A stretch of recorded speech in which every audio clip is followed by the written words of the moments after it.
Começa agora o Rede TV News, com Boris Casoy e Amanda Klein. Boa noite. Olá, boa noite. Pesquisa Datafolha mostra que o candidato à presidência pelo PSL, Jair Bolsonaro, tem 58% das intenções de voto no segundo turno. Já o candidato do PT, Fernando Haddad, aparece com 42%. E você vai ver também. Equipe médica recomenda que, por enquanto, o candidato Jair Bolsonaro, do PSL, não participe de debates e nem faça campanha nas ruas. Preso em São Paulo, chefe de quadrilha que fraudava contas bancárias. Investigações mostram que, em 1 ano e meio, o grupo movimentou 400 milhões de reais. Enterrada em Campinas, no interior de São Paulo, família que morreu em acidente de carro em Minas Gerais. Polícia investiga o que causou o acidente e não descarta a participação de um segundo carro. Furacão Michael atinge a Flórida e destrói quase tudo que encontra pela frente. Daqui de Hollywood, a cantora Lady Gaga fala sobre como foi protagonizar o drama romântico Nasce uma Estrela. As principais notícias do Brasil e do mundo, agora no Rede TV News.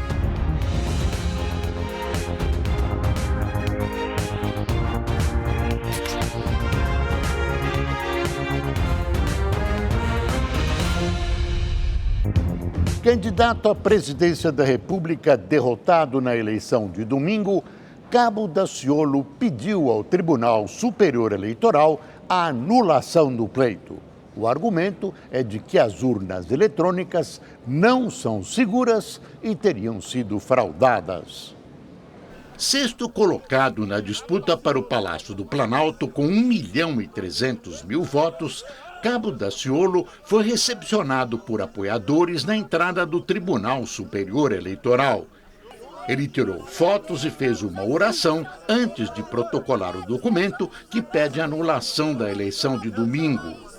Daciolo afirma que existem provas de que as urnas eletrônicas não são seguras e que teriam sido manipuladas. Daciolo quer que uma nova eleição seja feita, desta vez com a votação em cédulas de papel. A segurança seria feita pelas Forças Armadas. Nós tivemos agora a prova no dia da eleição. No país todo, em todo o território nacional, teve reclamação da população mostrando que as pessoas iam apertar para presidente e não deixavam concluir, não davam o fim. A verdade é que as urnas eletrônicas, a fraude há muito tempo, é o único lugar do mundo que as urnas eletrônicas são de primeira geração. O TSE informou que não irá comentar sobre o pedido. No entanto, a Corte, durante todo o período eleitoral e diante das notícias de supostas fraudes, sempre garantiu a segurança do sistema eleitoral brasileiro. Mesma posição da Organização dos Estados Americanos, que pela primeira vez acompanhou uma eleição no Brasil. O Brasil tem a terceira maior população carcerária do mundo. São mais de 726 mil presos. De olho na recolocação profissional dessas pessoas, os Ministérios da Segurança Pública e do Trabalho assinaram nesta quarta-feira um acordo de cooperação. Antes de ser preso, Carlos fez 4 semestres do curso de Direito. E mesmo com uma sentença de 42 anos, nunca deixou de estudar e fazer cursos dentro da prisão. Ele cumpriu quase 7 anos no regime fechado e hoje está no semiaberto. Desde junho, trabalha na Secretaria de Execuções Penais da Defensoria Pública do Distrito Federal.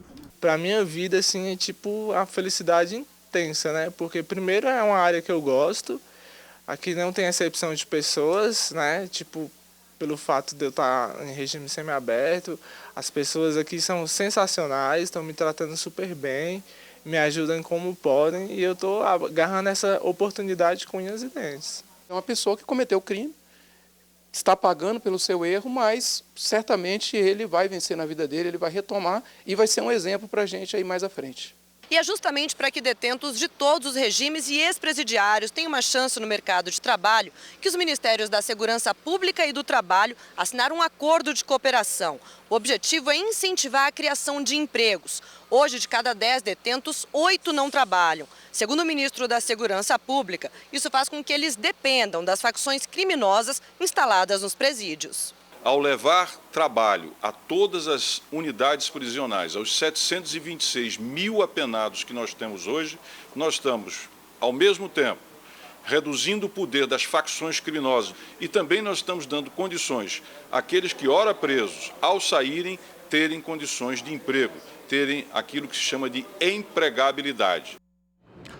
O importante é desenvolver trabalho e aprendizado dentro das cadeias. Numa crise como a que o Brasil está vivendo e quando graça ao desemprego, fica muito difícil, infelizmente, que empresários participem de um programa de emprego para presidiários ou ex-presidiários, além de todo o preconceito. O presidente Michel Temer sancionou uma lei que dispensa a necessidade do reconhecimento de firma e da apresentação de cópias autenticadas quando o cidadão for solicitar algum serviço em órgãos do poder público. O texto também cria um prêmio, o selo de desburocratização e simplificação, para estimular iniciativas que facilitem processos administrativos e reduzam o tempo de espera do usuário dos serviços públicos. Uma boa decisão do Congresso brasileiro. A burocracia é um dos grandes males do Brasil. Selos, carimbos, reconhecimento de firmas, registros, protocolos, papéis e mais papéis infernizam a vida dos brasileiros. Isso é uma vergonha. O desembargador João Pedro Gebran Neto, do Tribunal Regional Federal da 4ª Região, negou hoje a suspensão do processo que apura a propriedade de um apartamento e de um terreno do Instituto Lula em São Bernardo do Campo, no ABC Paulista. A defesa do ex-presidente queria que a ação fosse suspensa até que o Comitê de Direitos Humanos da ONU se pronunciasse sobre o caso. Os advogados ainda solicitaram a retirada da delação do ex-ministro Antônio Palocci, incluída no processo pelo juiz Sérgio Moro. O pedido também foi negado. Segundo as acusações, o apartamento e o terreno foram recebidos por Lula como propina. O ex-presidente nega. O ex-governador do Rio de Janeiro, Antony Garotinho, não poderá ser preso até que se esgotem todas as possibilidades de recursos na Justiça, ou apenas depois de o Supremo Tribunal Federal analisar as ações que tratam sobre a prisão após condenação em segunda instância. A decisão é do ministro Ricardo Lewandowski, do STF. Segundo Lewandowski, a Constituição é clara em dizer que uma pessoa só pode ser considerada culpada após o chamado transitado em julgado. O posicionamento foi tomado no dia 2, mas somente foi tornado público agora. Garotinho já foi condenado em segunda instância por suposto envolvimento em um esquema de pagamento de propina a delegados para facilitar a exploração de jogos de azar. O ex-governador de Goiás, Marconi Perillo, foi preso hoje pela Polícia Federal. Ele iria prestar depoimento aos agentes sobre a Operação Cash Delivery. A investigação da PF apura o pagamento de propinas em campanhas eleitorais em Goiânia. Marconi está preso preventivamente. Ele é acusado de ter recebido 12 milhões de reais em propina de empreiteiras para as eleições de 2010 e 2014. A prisão do ex-governador Perillo, como você vê, é preventiva, ou seja, ele não está condenado, pelo menos por enquanto. O Ministério Público, ao pedir a prisão, fala em abundância de provas.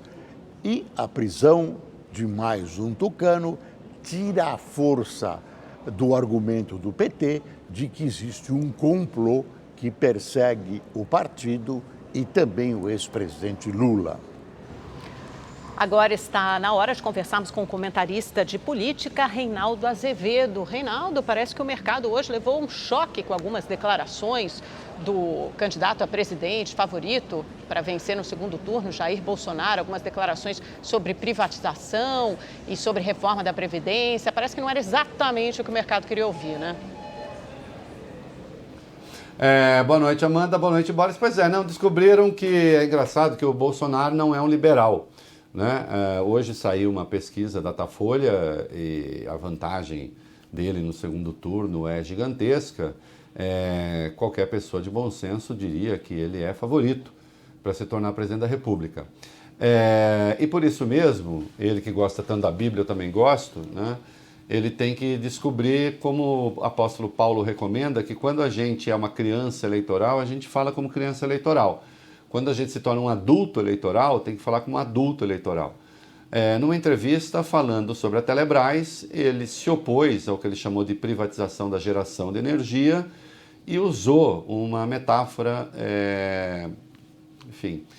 muito interessante. Ele diz que se você tem um galinheiro, é preciso você ter um galinheiro com as galinhas ali, suas, para que você possa comer ovo todo dia. Eu não entendi direito o que ele quis dizer, mas parece que ele acha que caso se privatize a geração de energia, alguém pode roubar, né? O estrangeiro poderia roubar a energia brasileira. Eu, como um liberal, um privatista, alguém que venderia até Jardim da Infância, peço ao deputado e, segundo a pesquisa, futuro presidente da República, que vai estudar um pouco a privatização e estude o artigo 176 da Constituição. A geração de energia e os elementos que geram energia pertencem ao Estado brasileiro. Isso não pode ficar na mão, não pode ser privatizado. O que você faz é concessão, não é? E a concessão é necessária. E o mercado descobriu, então, que ele não quer o projeto. Existe um projeto em curso do atual governo para privatizar também o setor de geração de energia, e o Bolsonaro já disse que não. Resultado das ações da Eletrobras caíram mais de 8%. No que concerne a Petrobras, ele se saiu com raciocínio dizendo que ele saiba, o diesel é produzido a 90 centavos e depois a Petrobras cobra um lucro de 150%. Lucro de 150% nem tráfico de droga tem, né? Desconhecer um pouco como é que funciona o capitalismo. O Bolsonaro tem um economista liberal que tem ali as ideias, que é o Paulo Guedes, né? Agora, é preciso saber que ele, Bolsonaro, nunca foi um liberal. Não existe liberal nessa disputa. Não existe. Isso que ele falou da Eletrobras, com isso certamente o Fernando Haddad concorda. Os bolsonaristas ficam bravos quando a gente aponta essas coisas, mesmo já com segundas pesquisas, né? Pode mudar, mas um pé na presidência, eles ficam bravos quando a gente aponta essas batatadas que o candidato diz segundo o capitalismo. Eu sou um capitalista nesse sentido. Não sou eu capitalista, porque eu não sou empresário capitalista, mas eu sou um defensor ferrenho do capitalismo e do liberalismo e das privatizações, né? Esse candidato que falou aí não é um candidato favorável às privatizações e ele atribuiu a roubalheira no setor elétrico à crise do setor elétrico. Estudando um pouco vai ver que não. Quem quebrou o setor elétrico foi a Dilma. Ela quebrou o setor elétrico quando fez lá um sistema de antecipação de concessões, né? Com pagamentos e desembolsos que quebraram o setor. O atual governo, por via de medida provisória, conseguiu corrigir isso, prevendo e incluindo as privatizações que agora ele renega. E, de qualquer modo, rapidamente, divido com os telespectadores, porque também é de vocês, também dos meus colegas. Eu tive a honra de receber o prêmio Especialistas da revista Negócios da Comunicação, não sozinho, também com Dora Kramer, Gabriela Maier e Gerson Camarote. Acho que é um prêmio que a gente recebe por esse trabalho aqui também, buscando sempre a precisão, né? E a honestidade intelectual, né? Que é o que está presente também com os meus colegas e no jornalismo desta casa, né? Agradeço ao público, foi uma votação de jornalistas, Mas sou grato ao público, sou grato aos meus colegas e vamos em frente, que o Brasil precisa do nosso trabalho e da nossa clareza. É isso aí, muito obrigado. Parabéns, Reinaldo, muito obrigado e até amanhã. Os candidatos à presidência continuam em busca de apoios para o segundo turno da eleição. Hoje, o PDT de Ciro Gomes anunciou apoio a Fernando Haddad, do PT, mas com restrições. Depois de mais de 3 horas de reunião, o presidente do PDT deixou claro que o apoio a Haddad é apenas para ajudar a derrotar Jair Bolsonaro. É um apoio principalmente pelos riscos que a gente pensa que corre a democracia brasileira se eleger o outro lado. Com o que chamou de apoio crítico, o PDT não vai subir em palanques e nem fazer campanha para Haddad. Além disso, garantiu que não vai participar de um eventual governo petista e que será oposição independentemente de quem for eleito. A postura da legenda é motivada pelas seguidas frustrações com o Partido dos Trabalhadores. No início da campanha, Ciro Gomes chegou a ser cotado para ser vice de uma chapa encabeçada pelo PT, mas acabou trocado por Manuela Dávila, do PCdoB. A mágoa dos líderes do PDT ficou clara. As críticas que nós temos ao comportamento do PT em relação ao processo eleitoral conosco, aos golpes que eles nos deferiu durante o processo eleitoral, pressões para retirada de candidaturas. Além do PDT, Haddad já teve apoio do PSOL, partido do candidato derrotado Guilherme Boulos, do PPL de João Goulart Filho e do PSB, que não apoiou ninguém no primeiro turno. Até agora, Jair Bolsonaro conseguiu atrair apenas 2 legendas, PTB e PSC, que estavam ao lado de Geraldo Alckmin no primeiro turno. Grande mesmo é a lista dos partidos que se declararam neutros, ou seja, não vão apoiar nenhum candidato ou que liberaram os correligionários para apoiar quem quisessem. Entre eles estão o Podemos, de Álvaro Dias, Democracia Cristã, de Emael e PSDB, de Geraldo Alckmin. O PPS se reuniu nesta quarta-feira e também decidiu pela neutralidade. Não vai apoiar nenhuma das 2 candidaturas. E explica, por conta de que são projetos autoritários que não respeitam a democracia e, portanto, colocam em risco o Estado Democrático de Direito. O Democratas, partido do presidente da Câmara e deputado federal reeleito Rodrigo Maia, decidiu liberar os correligionários. Em nota, o presidente da legenda, ACM Neto, disse que a eleição mostrou que os brasileiros exigem mudanças profundas e que o Democratas compreendeu essa mensagem. Por isso, deixará os líderes e militantes livres para o segundo turno. No início da noite, o PSD também anunciou neutralidade. Outros 9 partidos ainda não se posicionaram, entre eles o MDB, legenda do presidente Michel Temer, e a Rede de Marina Silva.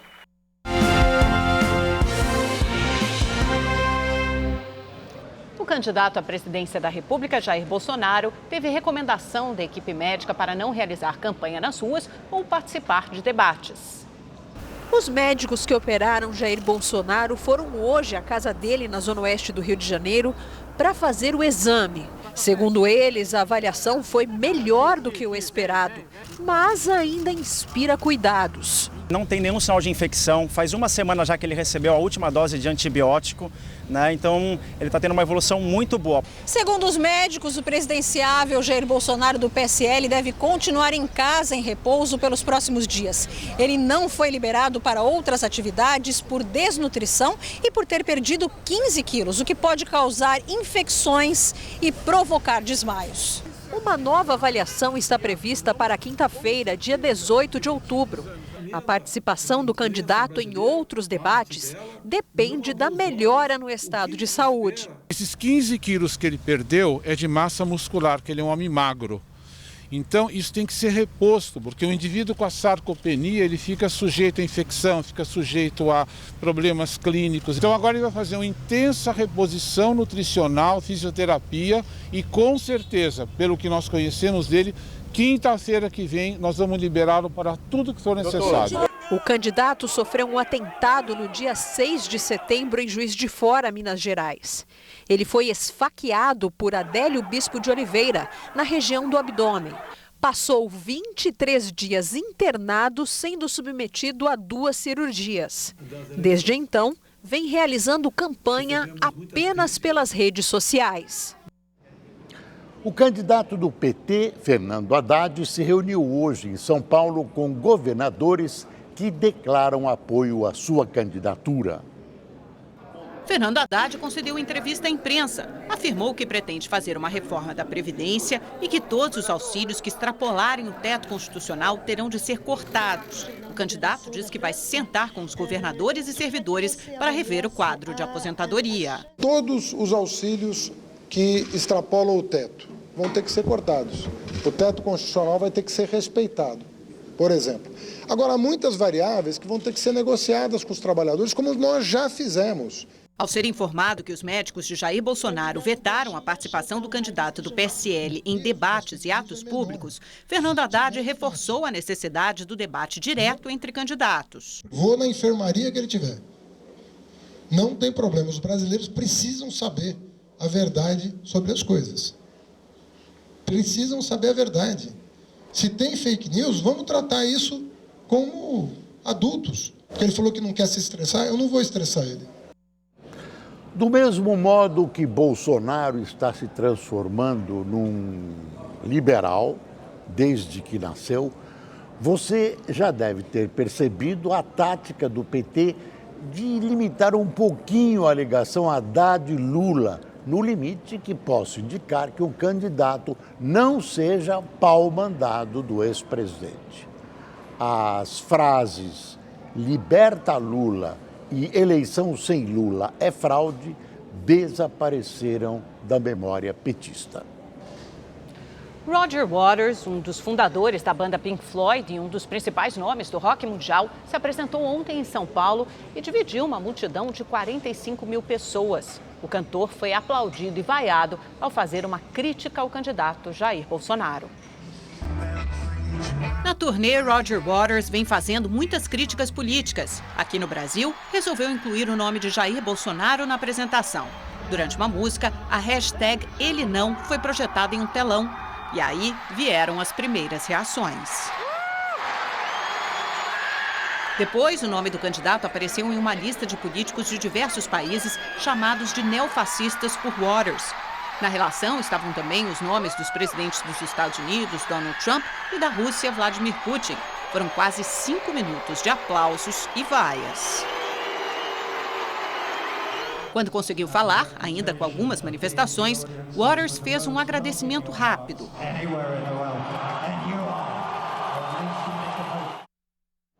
O Datafolha divulgou agora há pouco a primeira pesquisa de intenção de voto do segundo turno das eleições presidenciais. Jair Bolsonaro, do PSL, aparece 16 pontos à frente de Fernando Haddad e segue como favorito.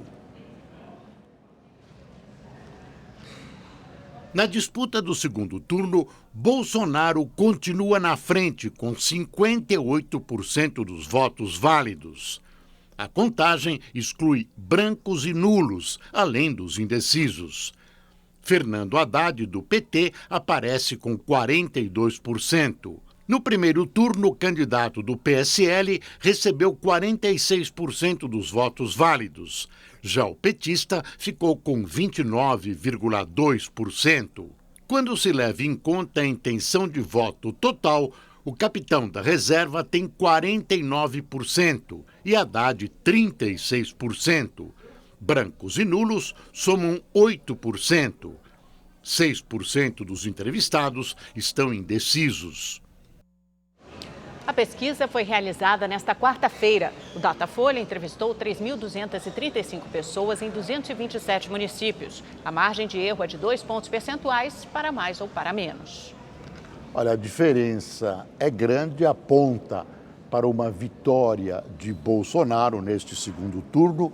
No entanto, apesar do tempo ser exíguo, a eleição vai ser dia 28, ainda muita água há de correr nessa eleição. Por enquanto, repito, os fatos, as pesquisas, essa pesquisa está apontando para uma vitória com uma diferença de 16 pontos percentuais de Jair Bolsonaro. Bolsonaro hoje diz que, se eleito, vai criar um 13º salário para os beneficiários do Bolsa Família, programa de assistência social criado pelo PT, partido do concorrente Fernando Haddad. A proposta foi sugerida pelo vice de Bolsonaro, general Hamilton Mourão, que no primeiro turno criticou o benefício recebido por trabalhadores em todo o país. O Ministério Público Federal de Brasília abriu uma investigação contra Paulo Guedes, assessor econômico do candidato à presidência Jair Bolsonaro, do PSL. O economista é suspeito de captar R$1 bilhão de fundos de pensão ligados a entidades estatais ao longo de 6 anos. Paulo Guedes não foi localizado para prestar esclarecimentos. Por enquanto, trata-se de uma investigação. Os fatos que a envolvem são graves e precisam ser esclarecidos cabalmente, até porque, segundo o Ministério Público, apontam para alguém que, se Bolsonaro for eleito, pode ser o responsável pela área econômica do governo. A Polícia Civil do Distrito Federal e a Secretaria Nacional de Segurança Pública realizaram uma operação para desarticular uma quadrilha que atuava na capital federal e em mais 6 estados. Os alvos da operação são autores de roubos, furtos, desvios de carga e tráfico de drogas. A ação contou com 300 agentes, entre servidores, policiais civis e delegados. Foram cumpridos 48 mandados de prisão e 57 de busca e apreensão no Distrito Federal, em Goiás, Santa Catarina, Paraná, Pernambuco e Mato Grosso. Segundo o delegado que coordenou a operação, as investigações começaram há 9 meses. Além das prisões, a polícia mira a apreensão de bens e o bloqueio de patrimônio ilícito dos envolvidos. A polícia de São Paulo prendeu uma organização criminosa acusada de desviar R$400 milhões de contas bancárias. Na operação, foi apreendida uma coleção de carros importados. Só na garagem desta casa, em um condomínio de luxo em Santana de Parnaíba, na Grande São Paulo, foram encontrados 4 carros esportivos. Mas existem muitos outros. De acordo com os investigadores, os valores dos veículos adquiridos pela quadrilha passam dos R$20 milhões. O grupo mantinha esse escritório no último andar de um centro comercial em um bairro nobre da zona sul da capital paulista. São 600 mil metros quadrados e um aluguel mensal de R$200 mil. Tudo de fachada para lavar dinheiro. Quem liderava a quadrilha era Pablo Henrique Borges, de 24 anos, preso hoje. Na casa onde ele estava, além dos carros, os policiais também encontraram joias, dinheiro e réplicas de armas usadas em jogos de combate. Outras 2 pessoas também foram detidas. A investigação durou cerca de 6 meses. Segundo a polícia, o grupo comandava um sistema que capturava informações por meio da internet de clientes bancários. Com essas informações, eles faziam saques e transferências dos correntistas enganados.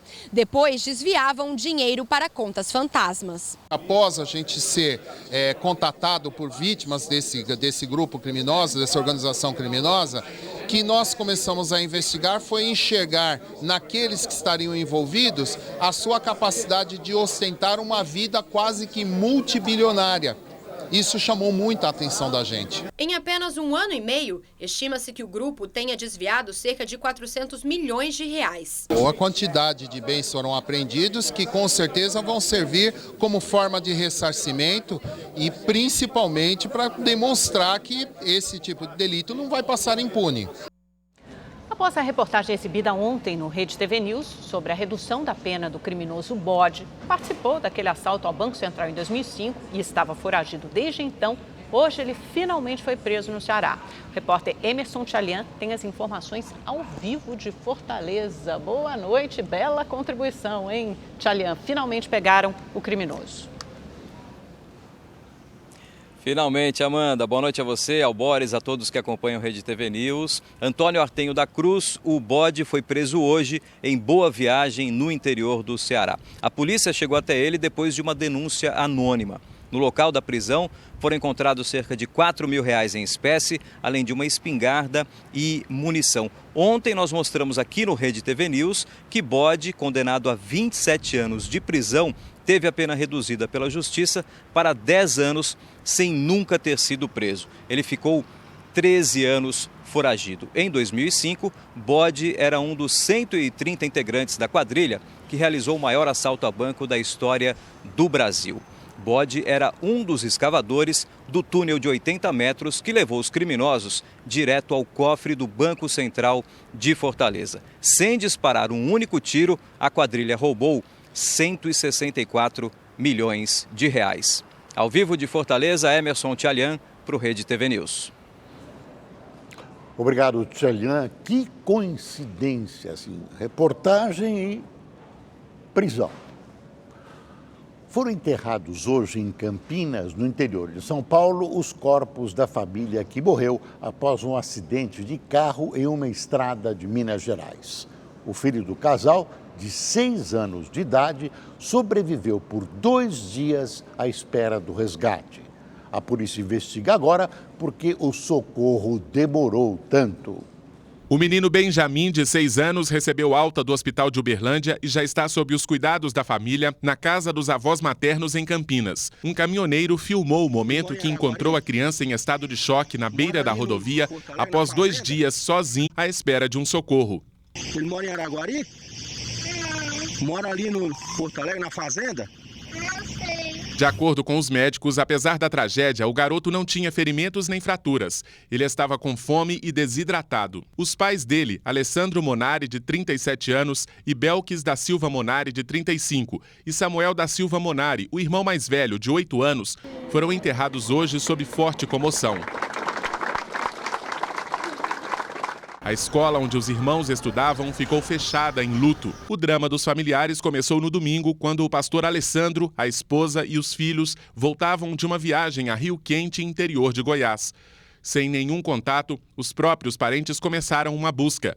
Coletaram fotos em pedágios, informações de testemunhas e usaram até um drone para sobrevoar a região onde o carro da família teria desaparecido. O que a família e a polícia querem saber agora é por que, mesmo 48 horas depois de serem notificados sobre o acidente por testemunhas, a concessionária que administra o trecho da rodovia e os bombeiros não conseguiram fazer o resgate. O carro foi encontrado neste trecho de reta da BR-050. Estava a 30 metros da margem da estrada, neste buraco com cerca de 3 metros de profundidade. Para a Polícia Rodoviária Federal, outro veículo pode estar envolvido no acidente. Há uma suspeita de envolvimento de outro veículo que teria batido no carro durante uma ultrapassagem. Tem uma marca de pneu na porta do veículo capotado. Em nota, a MGO, concessionária que administra a estrada, disse que está colaborando com as investigações e que prestou todo o atendimento assim que soube do acidente. Os bombeiros disseram que as buscas não foram interrompidas em nenhum instante e que a vala onde o carro estava dificultou a localização. 3 trabalhadores passaram o maior susto hoje em Belo Horizonte, quando o andaime onde eles estavam travou no 28º andar. O motor de um dos lados do andaime parou de funcionar, deixando a plataforma desnivelada, com um lado mais alto que o outro. 3 trabalhadores estavam no local e usavam um cinto de proteção. Eles faziam obra na fachada interna do edifício Maleta, tradicional ponto no centro de Belo Horizonte. A ação dos bombeiros foi rápida e eles conseguiram salvar os trabalhadores por uma das janelas. Os 3 foram resgatados sem nenhum ferimento, apenas assustados e aliviados com o final feliz. Um homem tentou entrar em uma churrascaria durante a madrugada de hoje em Machado, no interior de Minas, e acabou ficando preso dentro da chaminé. O resgate foi complicado. Pessoas que passavam pela rua ouviram os gritos de socorro do homem de 40 anos que estava preso na chaminé de uma churrascaria. O resgate dos bombeiros exigiu muito trabalho. Foram cerca de 4 horas para conseguir salvar o suspeito. A primeira tentativa foi pelo telhado, mas ele só foi retirado após a parede ser quebrada com muito esforço. Ainda foi preciso serrar a estrutura da chaminé, que era de metal. Nesta imagem, o homem já está em uma maca sendo levado para o hospital. Ele tem várias passagens pela polícia por furtos e roubos. O furacão Michael atingiu o estado americano da Flórida, causando destruição com ventos de 250 km por hora. É o mais forte desde 1992. Mais detalhes com a correspondente em Nova York, Luciana Camargo. Destruição. Foi isso que o furacão Michael causou ao tocar o solo do noroeste do estado da Flórida pouco antes das 2 da tarde de hoje. Ventos de até 250 km por hora levaram tudo o que encontravam pela frente. O furacão chegou ao continente na categoria 4, numa escala que vai até 5. O Serviço Meteorológico dos Estados Unidos classificou o fenômeno como sem precedentes, o pior em um século. O governador da Flórida, Rick Scott, o chamou de monstruoso. Disse que, pela gravidade, os socorristas só poderão agir depois que o furacão passar. Teremos mais de 1.000 equipes de busca e salvamento implantando imediatamente após Michael passar. Desde sábado, cerca de 3,5 milhões de pessoas estão em alerta na região que abrange os estados do Alabama, Mississippi, Carolina do Sul e Geórgia. Além de liberar verbas emergenciais, o presidente Donald Trump anunciou nesta quarta-feira que irá viajar até a área atingida no domingo ou na segunda-feira. Conforme foi avançando, o furacão Michael foi ganhando força e, antes de atingir o noroeste da Flórida, causou 14 mortes e muitos prejuízos em países como Cuba, Honduras e El Salvador, na América Central. Ele passa pelos Estados Unidos menos de um mês depois do furacão Florence ter matado 50 pessoas e deixado um rastro de destruição nas Carolinas do Norte e do Sul. A temporada de furacões no Atlântico só termina em 30 de novembro. Luciana Camargo, de Nova York, para o Rede TV News.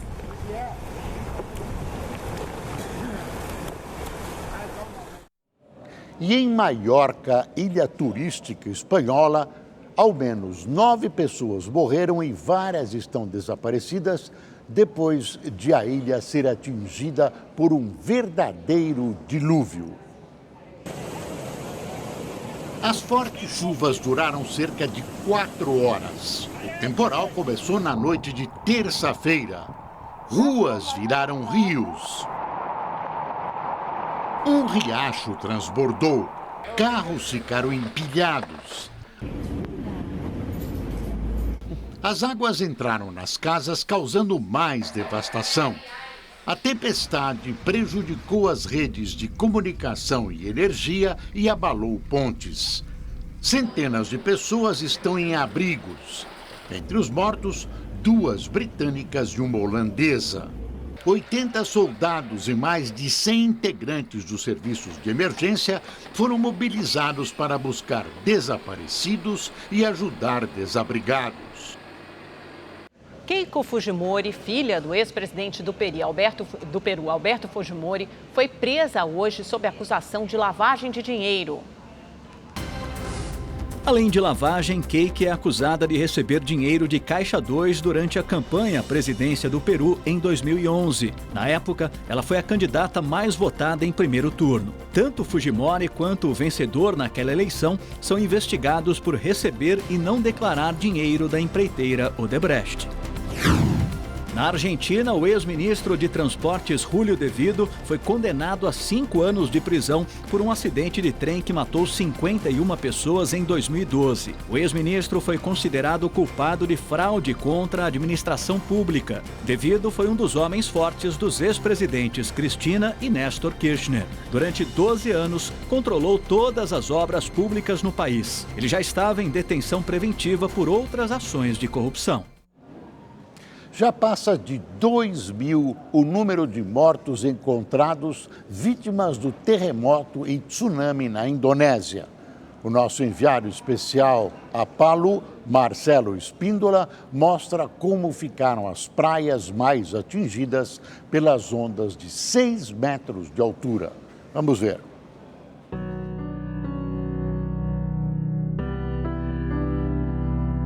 Um cenário desolador. É assim que está a praia do Tondo, uma das principais de Palu, na Indonésia. As ondas do tsunami que destruíram as casas cobriram toda a faixa de areia com os destroços.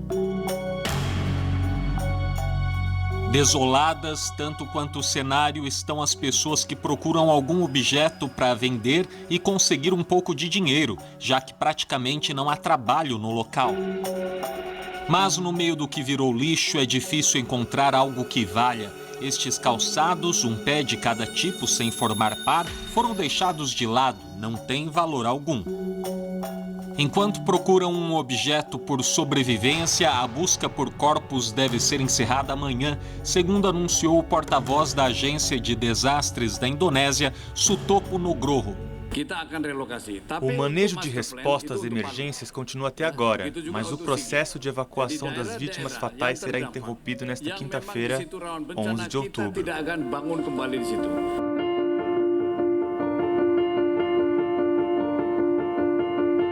Nós estamos percorrendo tudo e é impressionante. Não há um só lugar que não foi devastado pelo tsunami. Nesse ponto da praia havia um supermercado. Ao lado dele, uma casa, a casa do Sarik. Sarik está aqui comigo e vai contar o que aconteceu exatamente no momento do tsunami. Sarik, please. What's happened when the tsunami came? Eu estava em casa quando meu amigo viu que uma onda gigante se aproximava. Ele gritou e corremos em direção à montanha. Agora nós vamos entrar na casa e ver como está a casa do seu Sarik. Aqui era a cozinha do seu Sarik. Essa panela é tudo que sobrou, além da memória de momentos felizes com a família, vendo essa paisagem, esse mar que é tão lindo. Passado o susto, as ondas agora são mansas. A esperança é que a beleza deste mar, num futuro breve, encontre uma Palu, também bela. Marcelo Espíndola, enviado especial a Palu, na Indonésia, para o Rede TV News.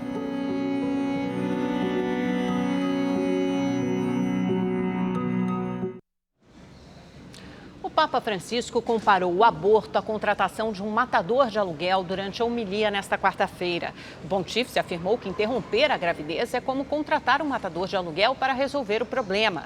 Francisco ainda criticou quem justifica a prática como um respeito a outros direitos. Em junho, o Papa já havia comparado o aborto em caso de má formação do feto à eugenia nazista. Cruzeiro e Corinthians se enfrentam daqui a pouco pelo final da Copa do Brasil. No retrospecto, o time paulista leva vantagem. Um duelo de gigantes. Os goleiros Cássio e Fábio estarão frente a frente pela primeira vez em uma final. Quem tiver o melhor equilíbrio, quem conseguir fluir de uma forma mais equilibrada, com certeza vai sobressair e conquistar o título. Já Cruzeiro e Corinthians se encontraram 12 vezes em mata-matas. O Timão venceu 5, empatou 4 e foi superado em 3 situações. O time de Jair Ventura treinou em Minas com Fagner e Gabriel confirmados entre os titulares. Também teve homenagem. Danilo recebeu uma placa pelos 350 jogos com a camisa alvinegra. Aqui na Toca da Raposa, os portões ficaram fechados. A atividade que seria aberta aos jornalistas foi cancelada. Mas a única certeza é a ausência do meia Arrascaeta, que está em amistosos com a seleção do Uruguai. Depois de ser eliminado da Libertadores e sem chances no Brasileirão, a cobrança no Cruzeiro ficou grande pelo hexa da Copa do Brasil. O Corinthians vai em busca do tetracampeonato e Cássio fez questão de botar ainda mais pressão para o lado dos mineiros. Se for ver por qualificação, a equipe do Cruzeiro é mais qualificada, acho, tecnicamente, pode ser melhor que a do Corinthians. A expectativa é de um Mineirão lotado esta noite. Mais de 50 mil ingressos foram vendidos. E agora vamos para Londres, onde o correspondente Renato Senise tem as informações da seleção brasileira. Um sol digno de Arábia Saudita. O último treino em Londres serviu para a seleção brasileira já ir se acostumando com o destino final dessa viagem. Sim, sabemos que é um país com algumas regras diferentes. tem o tema da religião lá que é bem forte. Tite e seus comandados já se despediram da Inglaterra. Eles enfrentam a Arábia Saudita nesta sexta-feira e a Argentina na terça da semana que vem. Coutinho não irá enfrentar o badalado companheiro de clube que não foi convocado, mas é Brasil e Argentina. Olha, eu quero ganhar a Argentina, seja ela com o Messi ou sem, o que mais importa para mim é fazer um bom jogo e ganhar o jogo. Início de trabalho de uma nova fase da seleção brasileira. Começa um novo ciclo agora após a Copa do Mundo e estou muito feliz de estar aqui mais uma vez. Novo ciclo com caras novas, mas muitas já conhecidas. Tite confirmou o time que enfrenta a Arábia Saudita com 8 remanescentes da Copa do Mundo. O goleiro Ederson, o zagueiro Marquinhos, os meias Casemiro, Fred e Renato Augusto e os atacantes Neymar, Felipe Coutinho e Gabriel Jesus. O zagueiro Pablo e os laterais Fabinho e Alexandro são os únicos que não estiveram na Rússia. Da ensolarada Londres, Renato Senise para o Rede TV News. Pelo campeonato português, um ato heróico. O zagueiro Sebastián Coates, do Sporting, salvou o goleiro Romain Salim após o companheiro se chocar gravemente contra a trave. Vendo que Salim estava inconsciente, o uruguaio segurou a língua do arqueiro para desobstruir as suas vias aéreas e facilitar a respiração. A atitude evitou um problema maior. Salim não teve sequelas, mas deve ficar afastado das próximas rodadas. Uma categoria de automobilismo só para mulheres está perto de ser concretizada. A W Series tem previsão para acontecer já na próxima temporada. A premiação pode girar em torno de 5 milhões de reais. E as pilotos serão selecionadas após testes e avaliações de pista. Os organizadores querem revelar competidoras femininas para a Fórmula 1. O ex-piloto escocês David Coulthard apoia a ideia. E se você quer rever esta ou outra reportagem do Rede TV News, inscreva-se no canal da Rede TV no YouTube. Lá você pode assistir a íntegra de todos os nossos programas. Acesse agora o youtube.com/redetv. Começou hoje em São Paulo a maior feira de games da América Latina. Mais de 300 mil pessoas devem visitar o evento até domingo. É tanto sucesso que tem gente que atravessou o mundo para conhecer as novidades que só devem chegar ao mercado no ano que vem. Tem os aficionados, os que vêm por aqui só porque gostam de jogar. E os que incorporam o universo gamer. Esse universo permite a gente viver um pouquinho dos nossos personagens favoritos, né? As estrelas são os campeões em games, são verdadeiras celebridades. Por onde passam, arrastam uma legião de fãs. O Gabriel é bicampeão mundial num dos jogos mais conhecidos. Eu sou um gamer muito aficionado, que participo de competições há mais de 16 anos, então eu sou, vamos dizer assim, um hardcore da competição do jogo eletrônico. Aqui você pode posar para foto com seus super-heróis como o Homem-Aranha, o Lanterna Verde ou com uma inimiga dele, no caso aqui, a Arlequina. Quem mesmo é a Arlequina? Ela é a vilã do Batman, sou a namorada do Coringa. Acabo com todos os heróis aí, vim pra causar, ver o circo pegar fogo. É um perigo essa mulher, pelo amor de Deus. Mas por aqui não tem lugar só para personagens famosos, não. Tem também aqueles que estão à procura de uma oportunidade. Quem é você? Coveiro Maldito. Já está em algum jogo? Ainda não. Ano que vem vai ter quadrinho do Coveiro Maldito.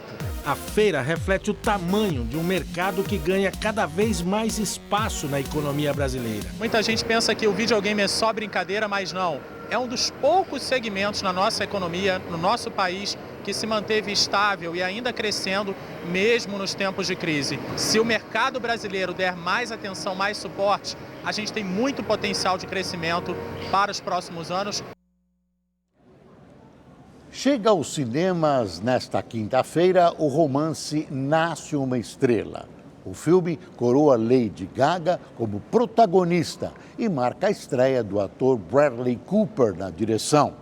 Os detalhes com o correspondente da Rede TV em Hollywood, Fábio Borges.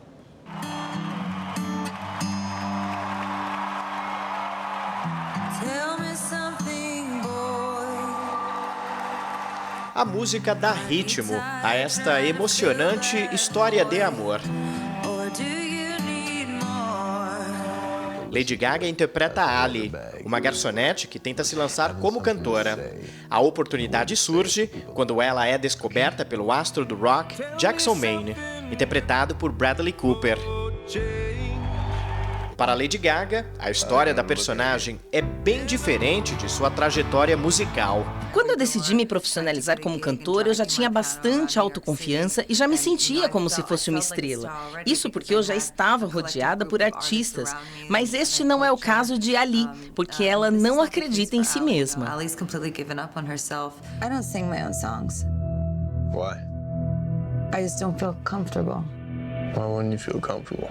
Almost every single person has told me they like the way I sounded, but that they didn't like the way I look. I think you're beautiful. O visual simples de Ali também se contrapõe ao estilo exuberante de Lady Gaga. Eu pintei meu cabelo de castanho e deixei de me maquiar bem antes de começarem as filmagens. Foi legal por conta do anonimato. Eu pude sair às ruas sem ser reconhecida. Isso também fez eu me sentir como a minha personagem. O drama romântico Nasce uma Estrela também é um marco na carreira de Bradley Cooper e Lady Gaga. Este é o primeiro filme dirigido pelo ator. Já Lady Gaga prova mais uma vez que, além de ser uma excelente cantora, compositora e pianista, também é uma atriz muito talentosa. Além de atuar e dirigir, Bradley Cooper também é um dos responsáveis por transformar Lady Gaga em Ali. E se engana quem acha que foi algo tranquilo. Eu não quis fazer algo fácil. Por isso, criei personagens que são completamente diferentes de nós. A gente trabalhou durante 2 meses somente para elaborar esses personagens. A paixão vivida pelos personagens é cativante. O espectador se sente como se fosse amigo deles. É por isso que o público vai se comover ao acompanhar o dilema do casal, que fica fragilizado por conta do vício em drogas e bebidas alcoólicas, enfrentado por Jackson Maine. Fábio Borges, de Hollywood, para o Rede TV News.